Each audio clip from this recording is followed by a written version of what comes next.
எல்லாருக்கும் ஹாய் அஸ்ஸலாமு அலைக்கும். பூபா டீ பற்றி உனக்கு என்ன தெரியும்? நல்லா சாப்பிட மட்டும்தான் தெரியும் அப்படின்ட்டு யாராவது உங்ககிட்ட சொன்னாங்கன்னா, ஹலோ யாருக்கிட்ட? அதோட ஹிஸ்ட்ரியும் எனக்கு தெரியும், எப்படி செய்யணும்னு எனக்கு தெரியும்ட்டு இந்த வீடியோ பார்த்துட்டு நீங்கள் தைரியமாக சொல்லலாம். Yes, invented in a small island Taiwan. And இந்த டீயை வந்து ஃபஸ்ட்டு இன்வென்ட் பண்ண டீ ஷாப் நமக்கு வாயிலேயே பேர் நுழையாத இந்த ஒரு டீ ஷாப்பில் தான் அதை இன்வென்ட் பண்ணாங்க. அதுக்கப்புறமா இன்னும் நிறைய டீ ஷாப்ஸும் இதோட இன்வென்ஷனை கிளைம் பண்ணாங்க. அது ஒரு சைடு இருக்கட்டும். இது வந்து இந்த பூபா பேர்ல்ஸ் ஆக்சுவலி ஃபஸ்ட்டு டேப்பியோக்கா பவுடர்லேருந்து தான் ரெடி பண்ண ஆரம்பித்தாங்க. அந்த மால்வெளி கிழங்கு சொல்லுவோம்ல, அந்த பவுடர்லேருந்து தான். பட் நாம தான் நிறைய ஷார்ட்கட்ஸில் கண்டுபிடிக்கிற ஆளாச்சு.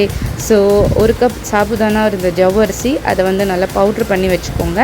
இது பவுட்ரு பண்ணி தனியாக ஸ்ட்ரெயின் பண்ணி எடுத்துகிட்டு அதுக்கப்புறம் ஒரு cup sugar, half cup cornstarch, half cup kho kho பவுடரை தனியாக எடுத்து வச்சுக்கோங்க. இது எல்லாத்தையுமே ஒரு பெரிய பவுலில் போட்டு நம்ம நல்லா மிக்ஸ் பண்ணிடணும். இந்த மிக்சர் நல்லா மிக்ஸ் ஆகிற வரைக்கும் அதை வந்து கலந்து விடுங்க. ஆக்சுவலி இந்த சாபுதானா கூட டேப்பியோக்கா பவுடர்லேருந்து தான் ரெடி பண்ணுறாங்க. அதுதான் வந்து மெயின் கீ இன்க்ரீடியண்ட் இந்த பூபா பேர்ல்ஸ் நம்ம பண்ணுறதுக்கு. இதில் வந்து நீங்கள் என்ன பண்ணுங்கள், ஹாட் வாட்டரை ஆட் பண்ணணும். ஹாட் வாட்டர் 2 or 3 டீஸ்பூன்ஸ் தான் ஆட் பண்ணணும், அதுக்கு மேலே சேர்த்துடக்கூடாது. சேர்த்துட்டு நீங்கள் வந்து நம்ம சப்பாத்தி ஒரு பூரிக்கெலாம் எப்படி டவ் ரெடி பண்ணுவோம், அந்த மாதிரி நல்லா மிக்ஸ் பண்ணி ஒரு டவ் ரெடி பண்ணிக்கோங்க. ஆக்சுவலாக சுகரில் நம்ம ஹாட் வாட்டர் ஆட் பண்ணும்போது அது மெல்ட் ஆகி கொஞ்சம் வாட்டரினஸ் அதுலேயும் எக்ஸ்ட்ராவாக வரும். அதனால் தண்ணியை மட்டும் பார்த்து ஆட் பண்ணி நல்ல ஒரு டவ் ரெடி பண்ணிவிடுங்க. இதை இமீடியட்டாக 2-3 பேர் சேர்ந்து ஃபுல்லாக பால்ஸாக நீங்கள் பிடிச்சி போட்டுடணும். அதர்வைஸ் கொஞ்சம் நேரம் ஆயிடுச்சுன்னா அது வந்து ஹார்டாகிடும். நம்ம வந்து அந்த பால்ஸ் ரெடி பண்ணுறதுக்கு கஷ்டமாக இருக்கும். அந்த பால்ஸ் எல்லாத்துலேயுமே ஒரு 2 டீஸ்பூன் கார்ன்ஸ்டார்ச் போட்டு நல்லா டாஸ் பண்ணி வச்சுக்கோங்க. இது நம்ம என்ன பண்ண போகிறோம், ஒரு கப்பு வந்து வாட்டரை நல்லா கொதிக்க வச்சுருக்கோம். அந்த பாய்லிங் வாட்டரில் நம்ம ரெடி பண்ணி வச்சுருந்தோம் இந்த பேர்ல்ஸ் எல்லாத்தையும் ஆட் பண்ணிடலாம். ஆட் பண்ணிவிட்டு ஒரு 10 to 15 மினிட்ஸ் இதை கண்டிப்பாக குக் பண்ணணும். இனிஷியலாக வந்து நம்ம கார்ன்ஸ்டார்ச்சில் டாஸ் பண்ணியிருந்ததால் மேலே ஒரு ஒயிட்டிஷ் லேயர் தெரியும். பட் அது 15 மினிட்ஸ் கம்ப்ளீட்டாக குக் ஆனதுக்கப்புறமாட்டு அந்த ஒயிட்டிஷ் லேயர் எல்லாமே வந்து குக் ஆகிடும். நமக்கு பார்க்குறதுக்கு சூப்பராக பேர்லாக ரொம்ப அப்படைசிங்காக நல்ல டேஞ்சியாக இருக்கும். சாப்பிடும் போது நல்ல சூவியாகவும் இருக்கும், சூப்பராக இருக்கும். 5 மினிட்ஸ்க்கு அப்புறமா இந்த கன்சிஸ்டன்சி வந்துருக்கு.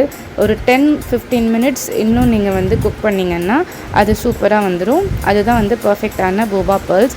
இப்போ 15 மினிட்ஸ் குக் ஆனதுக்கப்புறமாட்டு நல்லா திக்காகிடுச்சு பாருங்கள். இதை நம்ம என்ன பண்ண போகிறோம்னா ஒரு ஸ்ட்ரெயினரில் நம்ம தனியாக ஸ்ட்ரெயின் பண்ணி வச்சுக்கணும். தனியாக ஸ்ட்ரெயின் பண்ணி எடுத்து வச்சுருங்க. அடுத்து இன்னும் ஒரு பேனில் நம்ம வந்து ஒரு ஹாஃப் கப் வாட்டரை நல்லா கொதிக்க வைக்க போகிறோம். அது கொதித்ததுக்கப்புறமாட்டு 2 டீஸ்பூன் ப்ரௌன் சுகர் இதில் ஆட் பண்ணணும். ப்ரௌன் சுகர் மட்டும் போதாது, இன்னும் கொஞ்சம் உங்களுக்கு ஸ்வீட் வேணும்னு நினச்சிங்கன்னா அதில் ஒயிட் சுகரும் நீங்கள் ஆட் பண்ணிக்கலாம். அண்ட் தென் 1 டீஸ்பூன் நான் வந்து காஃபி பவுடர் இதில் ஆட் பண்ணியிருக்கேன். இதை வந்து நல்லா மிக்ஸ் பண்ணி அது டிசால்வ் ஆனதுக்கப்புறமாட்டு நம்ம ஸ்ட்ரெயின் பண்ணி வச்சுருந்தா அந்த பேர்ல்ஸையும் இதில் ஆட் பண்ணிடலாம். பேர்ல்ஸ் ஆட் பண்ணிவிட்டு ஒரு 5 மினிட்ஸ் இதில் நீங்கள் குக் பண்ணிங்கன்னா போதும். 5 மினிட்ஸ் குக் ஆனதுக்கப்புறமாட்டு அந்த சுகர் அண்ட் காஃபியோட டேஸ்ட்டு இந்த பூபா பால்ஸ் வந்து நல்லா அப்சர்வ் பண்ணிவிட்டு இந்த கன்சிஸ்டன்சியும் நல்லா திக்காகிடும். இதில் நம்ம ஜஸ்ட் மில்க் மட்டும் ஆட் பண்ணிக்கலாம். அதர்வைஸ் நீங்கள் காஃபி தனியாக ரெடி பண்ணி வச்சுட்டு அந்த காஃபியையும் இதில் ஆட் பண்ணிக்கலாம். ஓகே, 5 மினிட்ஸ்க்கு அப்புறமாட்டு நல்லா திக்காகிடுச்சு பாருங்கள். இப்போ நம்ம என்ன பண்ண போகிறோம், இதை வந்து ஒரு தனியாக ஒரு பவுலில் எடுத்து வச்சு நம்ம ஆற வச்சுக்க போகிறோம். தனியாக பவுலில் ட்ரான்ஸ்ஃபர் பண்ணும்போது அது ரொம்ப பார்க்குறதுக்கு நமக்கு அது சூப்பராக இருக்கும். ரொம்ப வந்து பேர்ல்ஸ் வந்து எப்படி இருக்கும்ல, நல்லா ஷைனியாக இருக்கும், ஜூஸியாக இருக்கும். அதை நம்ம வந்து டேஸ்ட் பண்ணும்போதும் நல்ல பவுன்ஸியாக சூவியாக சூப்பராக இருக்கும். ஓகே, இந்த பூபா பேர்ல்ஸை நம்ம வந்து ஆறுனதுக்கப்புறமாட்டு கப்பில் 2 or 3 டீஸ்பூன்ஸ் ஆட் பண்ணிக்கோங்க. உங்களுக்கு இன்னும் வேணும்னு நினச்சிங்கன்னா எக்ஸ்ட்ராவை கூட ஆட் பண்ணிக்கலாம்.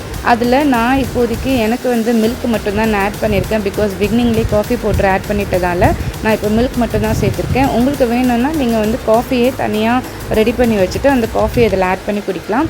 இந்த வீடியோ பிடிச்சதுன்னா லைக் அண்ட் சப்ஸ்கிரைப் பண்ணுங்கள். தேங்க்ஸ் ஃபார் வாட்சிங்.